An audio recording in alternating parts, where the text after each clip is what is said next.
Hi guys, and welcome to video 4 for There Will Never Be Another You, where we will be looking at 4 super authentic pieces of vocabulary you can practice in a super targeted way to try and get that into your ears and fingers and muscle memory.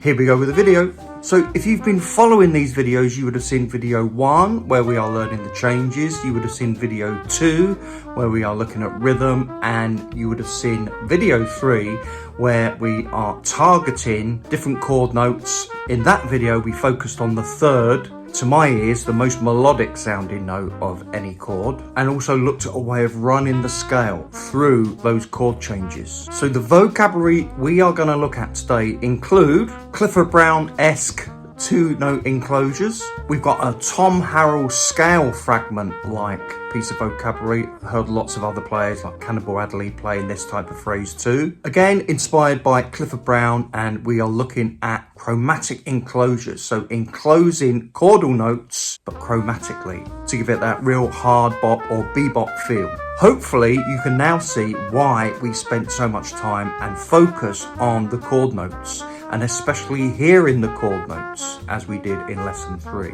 And then in this video, the last little piece of vocabulary we're looking at is something that I was inspired by Fats Navarro, which is like the broken chord. I call it the Fats lick. And then what I've done is created 2 super authentic sounding jazz etudes using everything that we've covered in these 4 lessons. So looking at the vocabulary, looking at targeting key chord notes, we've looking at rhythm, and of course looking at chord notes and the scale chord relationship. So pretty much everything you need to move your playing along and be able to practice in that super targeted way where you always know what you're trying to get better at.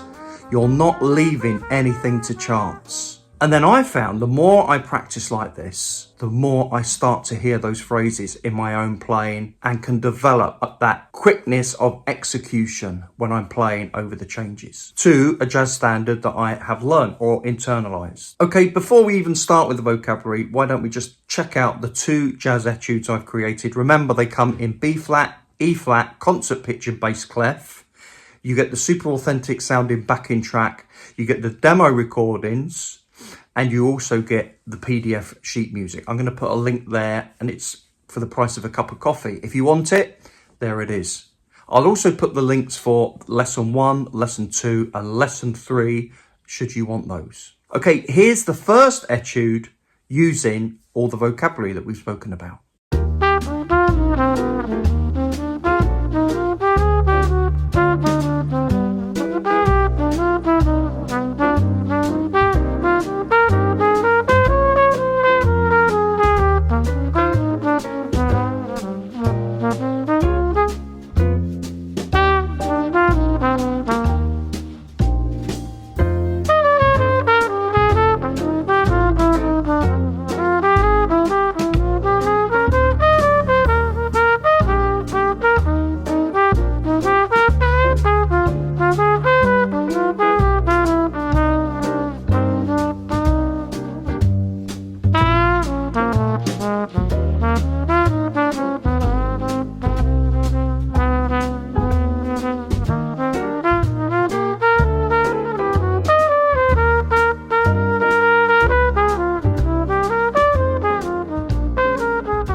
Okay, here's the second etude using the vocabulary.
Remember, if you want to see that, if you want those etudes, the link's in the description.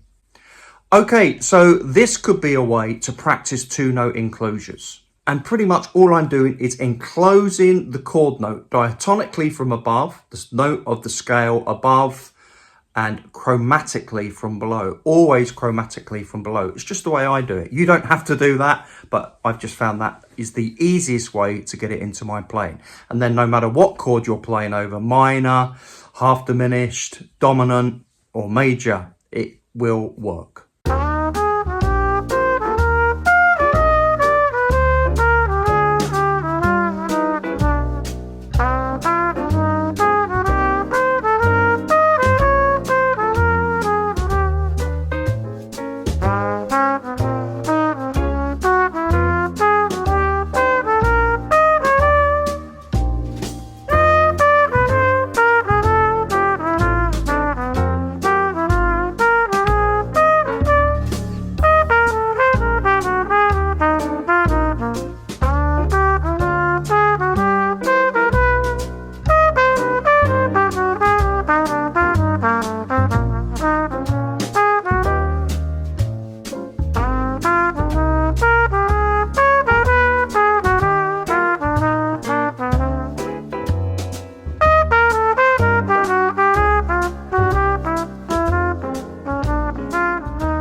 Okay, the next piece of vocabulary we focus on, we always start on a chordal note and then we go 1, 2, 3, miss the note and jump to the 5th note of whatever you've started on, as I am showing you here in the F major 7. So you can see we started on the F and then we G, A, and then the C, and then we go straight to the 3rd there, and the same pattern, omitting the D, and then on to the 5th. And that just keeps going. If I just show you those first 2 lines, that's what we do. And we, of course, if it changes key, we play in that key. So if it's a 2-5-1 in the key of B flat, we're going to use the notes of B flat major.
So the next etude, or the next piece of vocabulary, one of my favourites, super authentic, is chromatic enclosures. Used by many great players, but as I said in the introduction, I got the idea from listening and studying the music of Clifford Brown. I'm not going to go into how to play the chromatic enclosures. There is a video in the link. In fact, check out that video that I've just put somewhere above my head.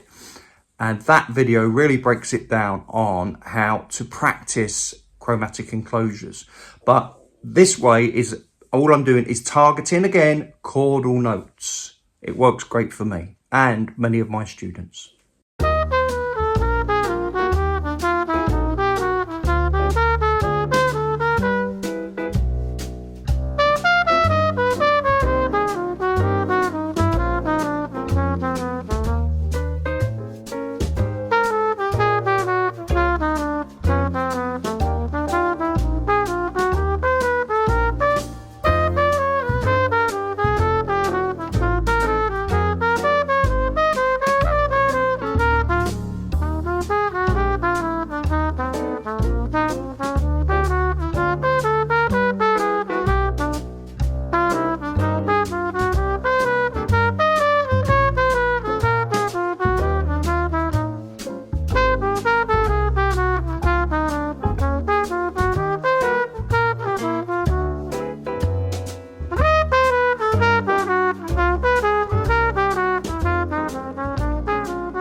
And then the last piece of vocabulary is, again, what I said, I got this from Fats Navarro, amazing bebop trumpet player.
Okay, I've tried to focus on many elements that have helped me successfully hear the chord changes and then execute what I would hope would sound like to be melodic jazz solo. So practicing in that super targeted way may also help you too.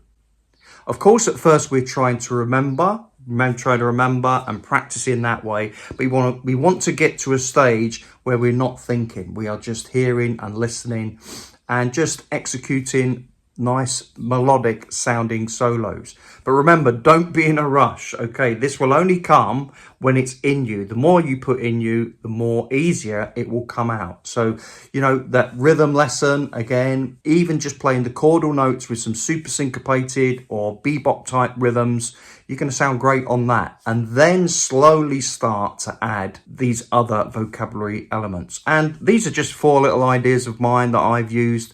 You could use any type of vocabulary that you like. Try to choose something that resonates with you from your favorite player. Steal, borrow, and get that into your playing. What you love listening to. What does Stan Getz play that you love and you want to get into your playing? Just work it out and then practice it like this, in this super targeted way. What does Bobby Hackett do that you love? What does Ruby Braff do? What does Lee Morgan do? Any of those guys, whoever your favorite player is, get that into your playing. And 1, you'll never get bored of listening to it. 2, it's going to help you with your phrasing, your articulation, your sound, your whole approach, your feel. And 3, it's going to really help you with your jazz vocabulary, especially practicing it in all the keys, or like we're doing here, practicing it over your favorite jazz standards.